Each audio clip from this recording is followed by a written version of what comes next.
Seguinte, essa semana eu estava vendo uns desenhos bem legais de capas de mangás e pensando sobre como essas imagens têm que ser muito pensadas e na medida do possível tem que ser até a melhor imagem daquela obra. E é sobre isso que vamos ver hoje. Oi, eu sou o Saire e bora ao vídeo. E já vamos começar com essa bomba, que é a ilustração de Mahou Tsukai no Yome. Composição equilibrada e que já começa a história com uma fotografia perfeita de Shisei ao lado de Elias. Bem naquele estilo de Bela e Fera. O que já liga muito bem com o aspecto meio dark, romântico e fantástico que a obra tem. Ambos meio que nos encarando e quebrando a quarta dimensão. Ao mesmo tempo que mostra uma imagem de um lar leve, com comidas e doces, nos deixa aquele leve incômodo através da cor escura que Elias veste e de seu rosto à primeira vista nada amigável. Essa esquisitice também é compreensiva através da própria composição no desenho como um todo. Enquanto uma figura é grande, robusta, grotesca, com aquilo que entendemos de uma aparência maligna e até cruel e sádica,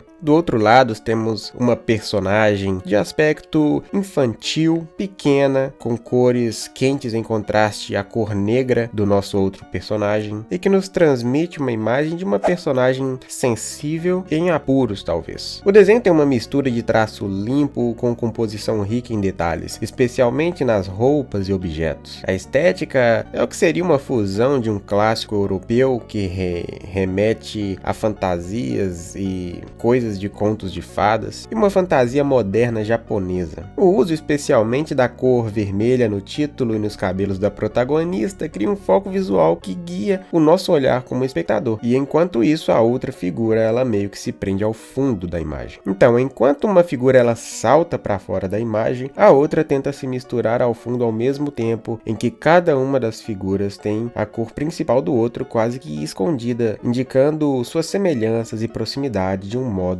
velado, e criando ao mesmo tempo uma conexão entre cada uma dessas figuras e um senso de equilíbrio estético e composicional intrigante. Ao meu ver, é uma capa perfeita para ilustrar esse início meio louco da história. Agora vamos de Eden, It's an Endless World. Não vou mentir para vocês, a primeira vez que eu vi essa capa eu jurava que era a Lucy de Elfen Light, e não me diga que não parece. Então imagina a minha surpresa quando eu descobri que ela faz parte de uma história que eu já tinha lido há uns bons tempos atrás. É uma capa que nos dá um certo spoiler de seu segundo capítulo. Já nos mostra uma personagem meio ciborgue, aparentemente ou recarregando ou dormindo. E como podemos notar, era uma época em que as histórias não tinham essa censura que tem hoje em dia. Um cabelo roxo vibrante, liso e cortado em franja, indica essa estética futurista também e reforça de certa forma a individualidade, com um foco apenas nessa personagem, sem nada mais para dividir essa tela. Meio que mostra uma fusão entre humano e máquina, peito e abdômen parcialmente abertos, revelando circuitos e mecanismos por baixo da pele. O interior do corpo meio que se mistura a uma máquina, lembrando uma espécie de fusão entre inteligência artificial e orgânica, e reforça temas como controle, simbiose ou uma perda da identidade. Praticamente tudo que o mangá aborda, essa quase disforia de um universo apocalíptico. E é uma imagem bem impactante, né? Você vê o ser humano nessas condições. Eu acredito que você já deva ter tido contato com alguma obra futurista e você tem aqueles robôs, aquelas coisas absurdas. E uma coisa que você pode reparar nessas obras é que quando você tem essa espécie de androides, robôs, as pessoas elas criam obras que não tem tanta censura quando você vai retirar um membro, alguma coisa assim de um modo brutal. Agora, com o ser humano é completamente diferente.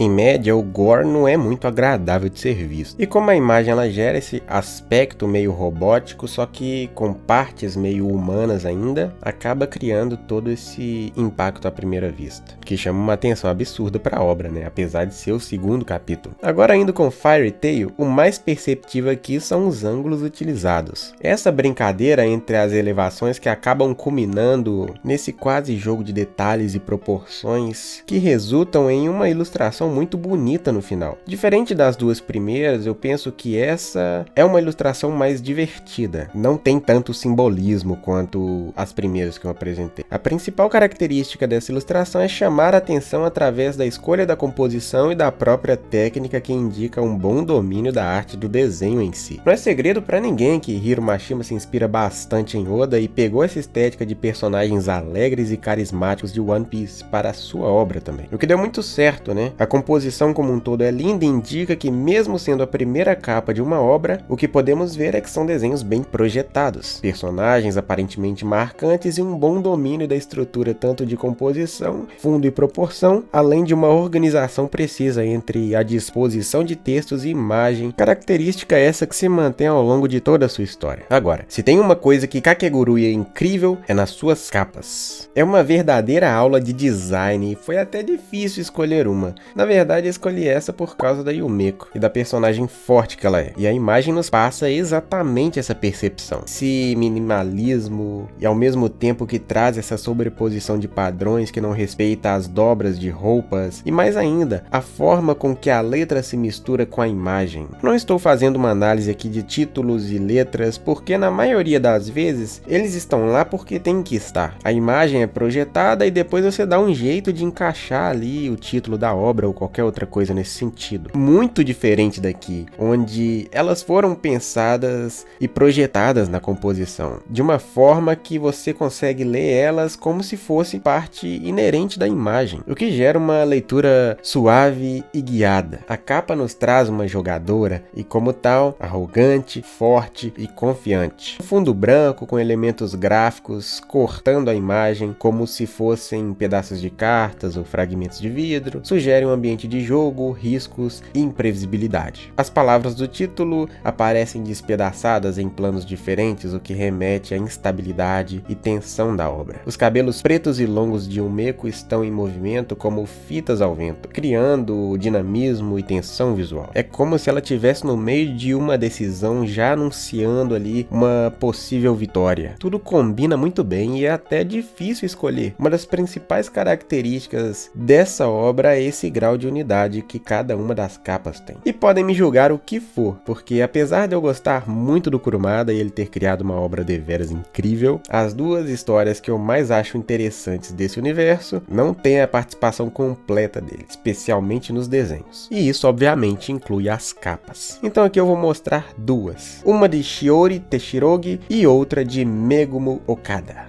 Ambos criaram ao longo de seus trabalhos ilustrações bem características e essas duas capas ilustram bem essas diferenças entre cada um dando total foco em um de seus cavaleiros ao mesmo tempo em que nos mostra sua beleza inigualável através de seu rosto e todo o brilho, mas também simbolicamente através da rosa, que para quem entende também é sua arma letal, fazendo uma boa combinação de beleza e letalidade, enquanto a outra tem um estilo de desenho único e controverso para alguns, ao mesmo tempo que demonstra toda a nobreza e orgulho do Leão Furioso através de suas poderosas técnicas e brilhante armadura, traz um desenho carregado de detalhes e o chamado over design, que inclusive eu diria que é uma das principais características de seu traço. Bem, eu posso ter escolhido essas duas capas porque meus cavaleiros favoritos estão presentes nelas? Provavelmente sim, então vamos para a próxima. E vamos com essa capa interessantíssima de Zatch Bell. E acho que você já reparou porque essa capa é tão interessante, né? Tem o Brago nela. Não, mas não é só por isso. Digamos que tem um aspecto quase que monocromático nela. É quase uma composição utilizando somente o preto e seus tons variantes. Makoto se aproveitou dessa característica meio sombria de Brago para dar esse efeito, gerando esse desequilíbrio visual com o cabelo, os olhos e as pedras de Sherry. O que seria bem estranho visualmente, se não fosse perceptível que é algo proposital. No fim ficou uma ideia bem criativa